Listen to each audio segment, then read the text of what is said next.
Welcome back. Great to have you. Rush Limbaugh, the EIB Network, and the Limbaugh Institute for Advanced Conservative Studies. We're going to start on the phones with Patrick in Charleston, West Virginia. Thank you for calling, sir. I'm glad you waited, and welcome to the program. Thank you. Good to speak with you. Pleasure's mine. I'm calling in regard to your comments on the New York Times piece. Yes. And it occurs to me that perhaps the Democrats, the leadership, have made a calculation with 47% of the people not paying taxes in this country. Maybe they've decided that with them and their sympathizers lumped together, that we've reached a tipping point, that there are now enough people who either are already ripping off their fellow citizens or are willing to do so, so that they can live without working. You know, maybe it's just a calculation. They think they can win now without those. Well, I think it's two things. It is a calculation. I'm not sure that they're right that we've reached the tipping point. I don't think we have. This is not a winning coalition, but this is something that they have been aiming for. You're right. There's no question this has been the direction they've been going, the expansion of the entitlement state, the expansion of the non-working class of Americans that will depend on what government gives them to eat, drink, drive, what have you. The Democrat Party wants to be seen as salvation for that. Here's the problem, and I think it was really expressed well by Daniel Pipes. A little comment at the corner at National Review Online. Barack Obama suffers from an inherent policy contradiction, especially in foreign affairs, but it's true in domestic policy as well. On the one hand, as a leftist, as a Democrat, Barack Obama despises the United States and sees it as a force for ill in the world. So you see, ladies and gentlemen, not just me believes this. This is Daniel Pipes. And a lot of people understand this. A lot of people are also very afraid of it, but have not yet got the guts to admit it. But as a leftist, Obama despises the United States and sees it as a force for ill in the world. And I'm just going to repeat, particularly here in the area of foreign policy. That's why running around the world apologizing for America. We're not exceptional. We're not a superpower. We only exist because we stole all these things from all these other people and countries. It's about time that we found out what it's like to live the way we've made all these other poor people around the country and the world live. But there's a problem. It's a problem of logic. Obama and the Democrats, they have to reconcile the contradiction of two imperatives. Because on the one hand, as a leftist, he despises the country. But on the other hand, as president, he's judged by how well the country does during his tenure. Sad to say, folks, that a very large percentage of Americans do not see Barack Obama as someone who despises the United States. They just see him as wrong. Policies are bad, wrong. They don't see, because people don't want to look at their president that way. People don't want to think that a man who despises the country has actually been elected president of it. But people who have courage and the guts to admit reality, you and I, know full well, Mr. Pipes here, know full well that as a leftist, as a Democrat, Obama despises the country, but he's president. And he's judged by how well the country fares during his tenure. This is the dichotomy between did he fail or succeed. You know, I wanted him to fail, meaning I didn't want socialism to succeed. I did not want him to succeed in doing what he's done. In my view, Obama has succeeded. He didn't fail. A lot of other people, though, who are not nearly as into this as you and I, look at Obama and think he has failed. His policies to create jobs haven't created jobs, when in fact his policies never were to create jobs. The economy hasn't grown. All of his efforts to grow the economy haven't worked. It's a shame. He doesn't have one policy that's designed to grow the economy. Every policy he has is designed to grow government and shrink the economy.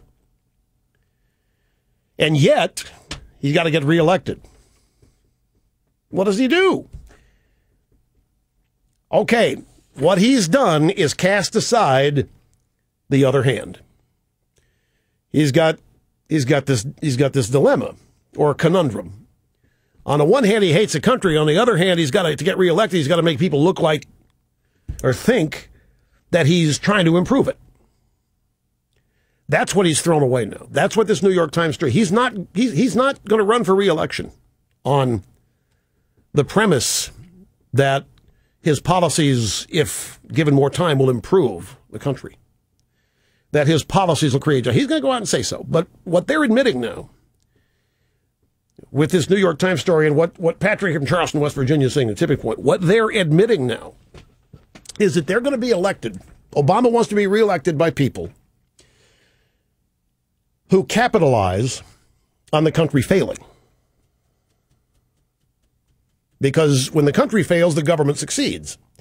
The government, that's the only way it can happen. Country fails, government grows. Government grows and gives away to people that don't work. That's who Obama's going out trying to make his winning coalition, that and his super-educated elites. But working white voters are no longer wanted. Working white voters are no longer targeted. That means that he's not going to make much pretense at all of trying to be reelected on the basis that his policies will make it better for working people. Because what do working people want to improve? They want more jobs. They want raises. They want greater economic activity. Obama's essentially saying that's not what you're going to get from me. What you're going to get from me is slower economy, smaller economy, bigger government, more entitlement, more giveaways, so forth and so on. Occupy Wall Street. That's my constituency group. Because they understand, this really is a hell of a conundrum to have. In your heart, you despise the country. But as president, you're judged on whether or not you're doing any good for it. Okay, so they're throwing that out. They're not even going to make any pretense now that what they're doing is good for the country. Well, take it back. They are going to make an effort to define this being a great country by how many people it provides for, who will choose on their own not to work. That's going to be the new definition of national greatness. How compassionate is the government? How big is the government? How many people can the government take care of? That's the transformation. Obama let it slip last week that he ran for president for the Occupy Wall Street crowd. He's admitting this over and over again. And he's not concerned about the judgment of history. He is concerned about the judgment of his liberal peers, future liberal historians. That's his audience. That's who he hopes to receive accolades from. The Democrats know that people who believe government will give them everything from food and shelter to cars, healthcare, televisions can always be trusted to vote for even more government. That's what the Democrats know. That's what they've been angling for. That's where they think they've arrived. Democrats, Obama, obviously think they can win re-election with that coalition of people. We shall see. Howard in Paris, Tennessee. I'm glad you called. You're next on the EIB network. Hello. Yes, sir. It's an honor to speak with you. I've listened to you for a long time now. Thank you, sir. I appreciate that. Really do. I'm part of the working class. I'm lucky to make $22,000 a year, and I just see, the Democrats making it harder and harder on the working man. By they send our jobs overseas to China and stuff. They put tougher regulations on small businesses. They keep that stuff where you can't afford. Have you ever voted for a Democrat in your life?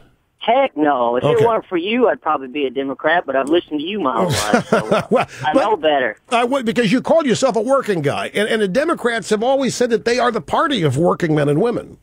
I know I argue with people that all the time. I guess you could say I interview people or whatever. When I go to their house and spray them, I talk to them politics, and I just don't see how the Democrat Party's for the working man. I see them more for people on welfare and food stamps and all that than for the working man. That's true. They're admitting it. Yeah, finally. But I don't know. Maybe people will wake up and see the light one day, I think people have. It's the same old thing. I think people have. It's why there is a Tea Party. Here's another series of stories. I think one of them's in the Washington Times about how the Tea Party kind of faded away, got dormant. You just don't see it out there as much. They're not going to town hall meetings anymore, and they're not out there making themselves known in public. And gee, maybe they've gone away. Wishful thinking. You know, the media, the Democrats have long sought to replace the Tea Party with the Occupy Wall Street crowd, the Occupy L.A. By the way, the Occupy L.A. crowd is the only Occupy group left out there of any significant size, by the way. And one of the reasons is the climate in L.A. The Occupy groups around the country have dispersed from their original sizes. They're not, if anything's dwindling and fading away, it's the Occupy groups. You just wouldn't know it with media coverage. And by the same token, they're trying to tell us that the Tea Party has sort of faded away. People have lost interest. There really isn't a leader, so it's not really a movement. We shall see. Wishful thinking on the part of a lot of people. If they don't see it, i.e. the Tea Party in protests, maybe it doesn't exist. That's their hope. We'll be back.